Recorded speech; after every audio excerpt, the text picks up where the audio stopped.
Welcome to this session of literary criticism, where we would be looking into certain other aspects of the essay, tradition and the individual talent.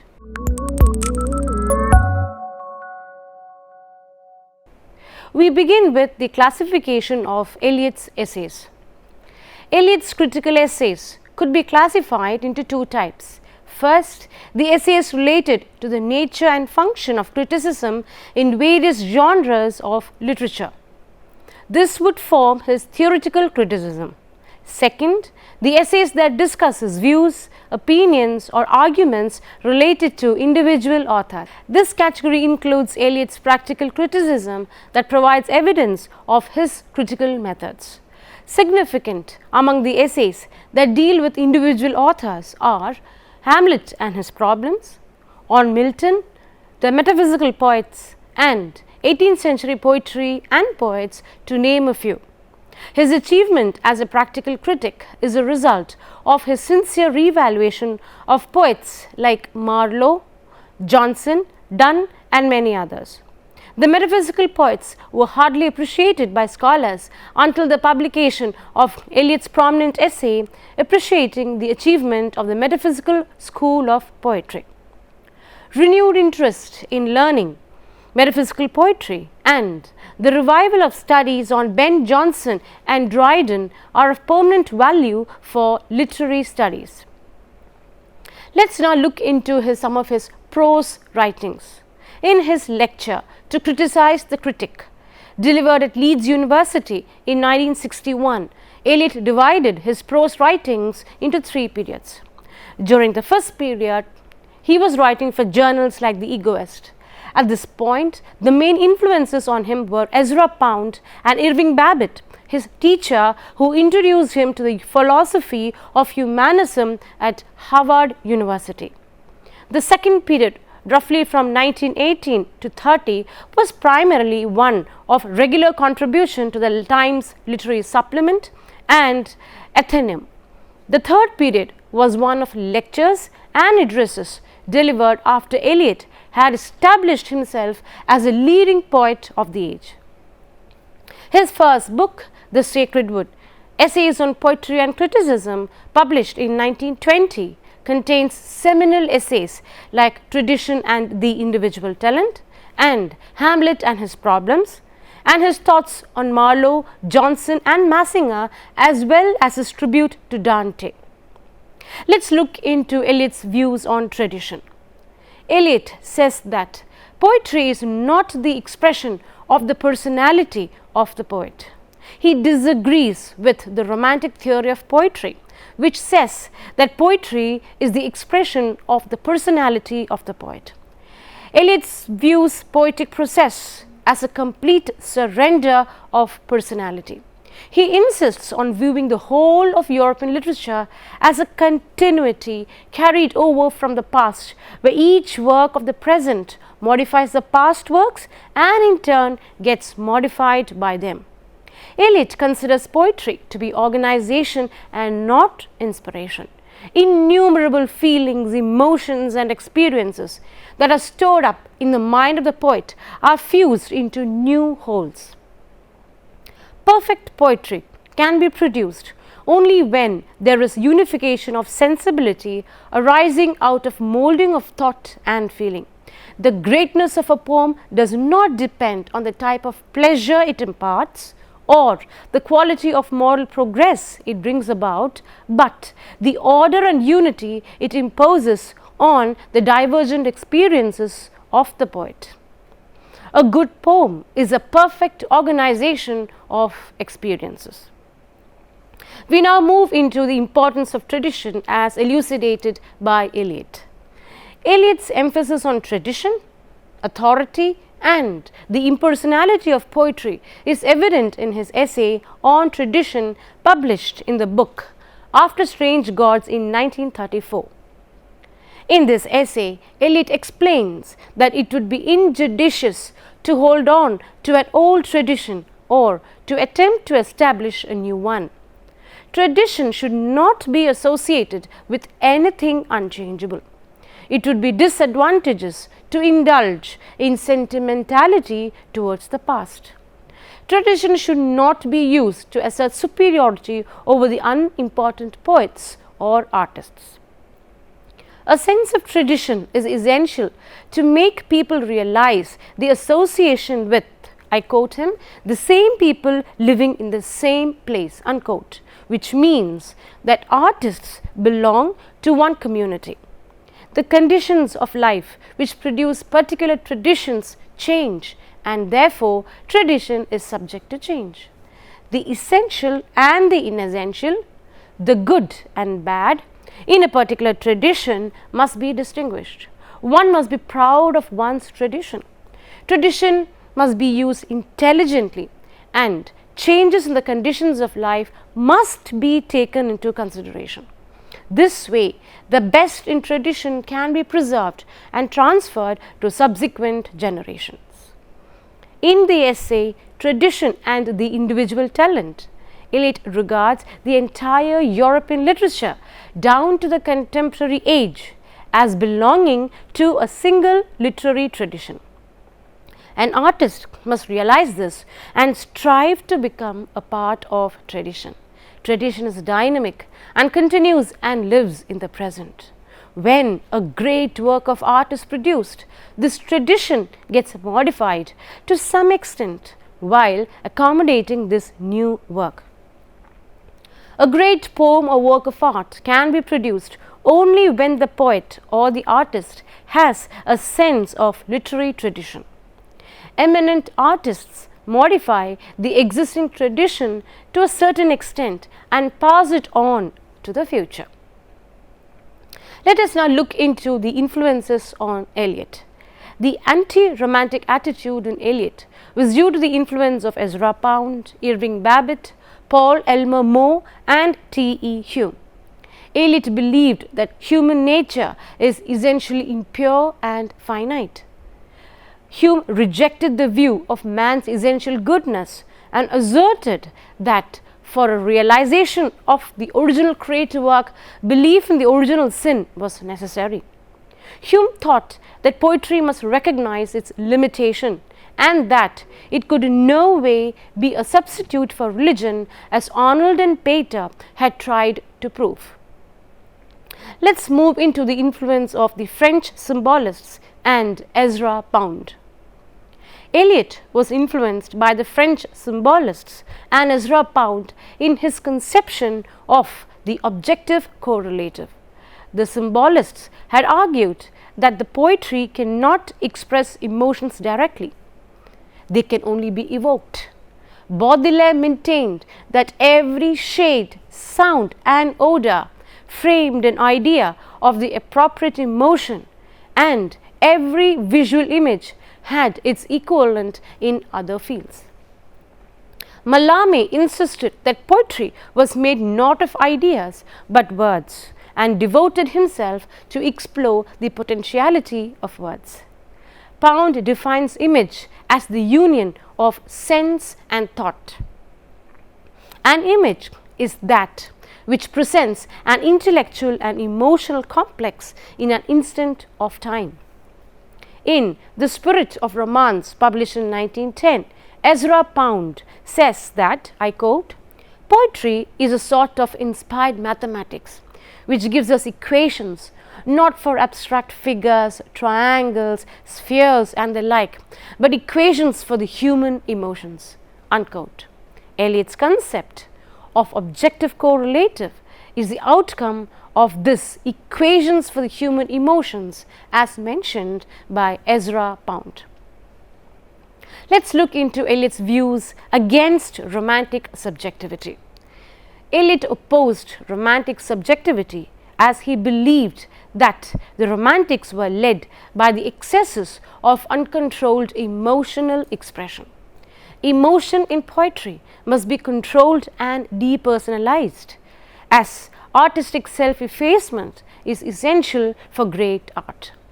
The Romantic poets lacked self-restraint, which is a distinguishing feature of classical poetry. Eliot's preference for the classical approach appears both in his critical and poetical works. He is against the Romantic critics like Coleridge, who judge the poets on the basis of their personal impressions and feelings. Such impressionism can never be authentic. A poet in the present must be judged with reference to the poets of the past. Comparison and analysis are important tools in the hands of a critic.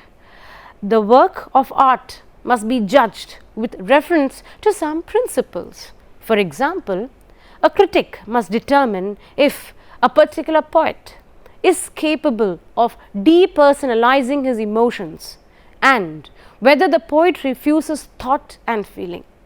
Thus, for Eliot, the objective correlative, unification of sensibility and adherence to tradition are the parameters that assert the greatness of a work of art. Eliot is a classical critic, but he differs from the classical critics like Dryden and Dr. Johnson, who were concerned with the analysis of particular works. They did not examine the process of creation or formulate a theory of literature. However, Eliot's essays like Tradition and the Individual Talent, The Function of Criticism, and The Frontiers of Criticism, and other essays elaborate his theory of poetry and the poetic process. Let us now elaborate the process of depersonalization as put forward by Eliot. The artistic process, according to Eliot, is a process of depersonalization where the artist continually surrenders to the creative work. The progress of an artist is a continual self-sacrifice, which means the extinction of personality. Eliot points out that there is no relation between a poem and the poet. The difference between the mind of a mature poet and that of an immature poet is evident in the way emotions are dealt with. While the mature poet would reveal his personality in the poems, the immature poet may show elements of his feelings and emotions. Now, what are these emotions and feelings? Emotions and feelings are the elements or the reactants that enter the poet's mind. The mind of the poet works as a catalyst to arrive at the product, which is a work of art. The final effect produced by a work of art may be the outcome of several emotions that combine to form a single dominant emotion. The effect produced by a work of art may be found out of a single emotion or out of the feelings evoked in the poet by the combination of various words and images. It is also possible that the work may be entirely composed of feelings devoid of the influence of emotion. If all this is said, then what could be the intensity of artistic process? Eliot says, the greatness of a poem does not depend on the greatness or the intensity of the emotions, but on the intensity of the artistic process, the pressure under which fusion takes place. Eliot provides a few examples to prove his point. The artistic emotion evoked by Dante in his treatment of the episode of Paolo and Francesca is different from the actual emotion of the situation. In Agamemnon, artistic emotion is closer to the emotion of an actual spectator. However, in Othello, the artistic emotion approximates the emotion of the protagonist. Keats' Ode to a Nightingale contains a number of feelings which have nothing in particular to do with the nightingale. Poetry is not the expression of personality. Eliot believes that the main concern of the poet is not the expression of personality. He says that the poet is a particular medium and not a personality in which impressions and experiences combine in peculiar and unexpected ways. subjective impressions and experiences are significant for poetry. Eliot says that the poet's desire must be to search for novelty in emotions. The endeavor of the poet is not to find new emotions, but to use the ordinary ones to express feelings that are entirely novel. He rejects Wordsworth's definition of poetry as emotions recollected in tranquility. There is no emotion, recollection, or distortion of meaning. Wordsworth's definition refers to the personal emotions of the poet, since only these can be recollected. But there are other types of experiences which are not personally felt by him. Poetry is produced by an almost unconscious combination of various experiences which the poet gathers from different sources, which may not even be recognized as experiences in real life. And therefore, poetry cannot be called a recollection of emotions or experiences. The combination of different feelings and experiences produces an intense excitement, which is an impersonal emotion conveyed by words. Therefore, the creation of art cannot be a tranquil process. The poetic process is a process of recollection of many experiences. Poets write to remove themselves from day-to-day emotions. Emotion has nothing to do with the poet's work. Unrefined emotion that is transformed into verse is not considered poetry. Personality applies strongly to the emotions of a person and is also something that the poet escapes from. Let's look into Eliot's concept of history. Tradition represents a simultaneous order, a historical timelessness, and a fusion of past and present. A poet must embody the whole of literature from the past and simultaneously express his contemporary environment. Eliot challenges the common perception that a poet's greatness and individuality lies in his departure from his predecessors.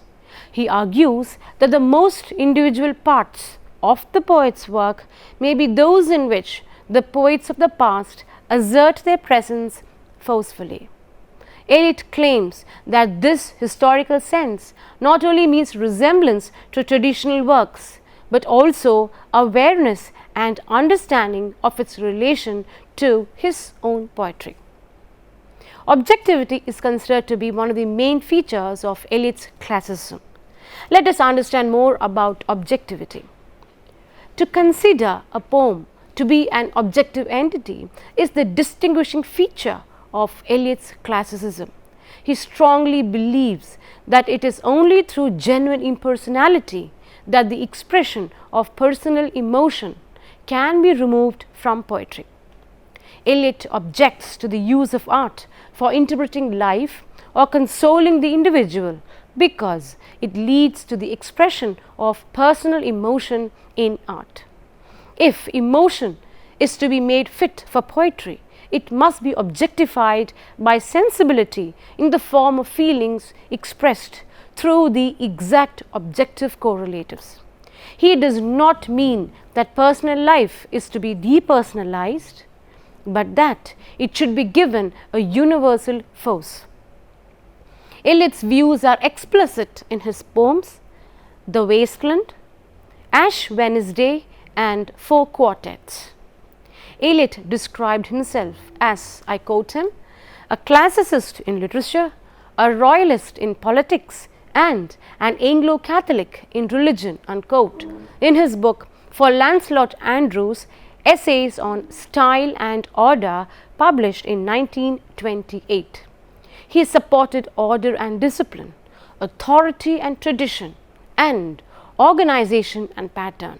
He reacted against the Romantic theory of poetry, which regarded poetry as the expression of the personality of the poet. The Romantics gave importance to inspiration and intuition and believed that the poet should follow I quote him, the inner voice, unquote, in writing. Eliot supported tradition and disagreed with the Romantic school. In his essay, The Function of Criticism, Eliot mentions that the Romantic and the Classical schools are different from each other. He describes the difference as, I quote him again, the complete and the fragmentary, the adult and the immature, the orderly and chaotic, unquote. He says that the classical poet would be able to achieve completeness, maturity, order and balance only if there is the submission to an authority outside the self. Let's now look into Eliot's style of writing. Eliot's style forms an important part of his critical method. Devoid of emotional phrases and metaphors, his essays contain humor and irony. He does not describe anything in detail. His sentences are filled with suggestiveness. Implied meanings are given more importance than direct statements. His readers are given the freedom to either object or accept his views. His prose is marked by precision. The quotations used by Eliot are to the point and thought-provoking. These quotations make the reader think in order to challenge, argue, accept or frame individual opinions. He uses pithy sentences and avoids superfluous details. He does not pass any judgment and gives freedom to the reader to form judgments. He analyzes and places the facts before his readers without commenting on them. Eliot uses comparison as a tool to elucidate and analyze and not to find fault to assess a work of art. He uses the method of comparison to elaborate and not to pronounce judgment. He avoids digressions and omits biographical, historical or sociological details related to the work of the author.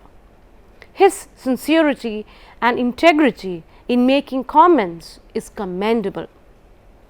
Let's now recapitulate what we have done so far. T.S. Eliot is a poet critic who gives more importance to society and culture. His literary essays present a view of the great artist as part of tradition. Eliot refutes the concept of poetry as an expression of emotion and lays stress on its impersonality. He used the phrase the objective correlative to describe how emotion can be represented in literature. He extols the importance of tradition in several essays. His concept of history is linked to the concept of tradition and individuality. His anti-romantic stand is evident in his essay Tradition and the Individual Talent. His style of writing is characterized by precision and objectivity. This session having come to its finality, we have a number of questions for you to answer that would help you to understand Eliot better. Till we meet again, thank you.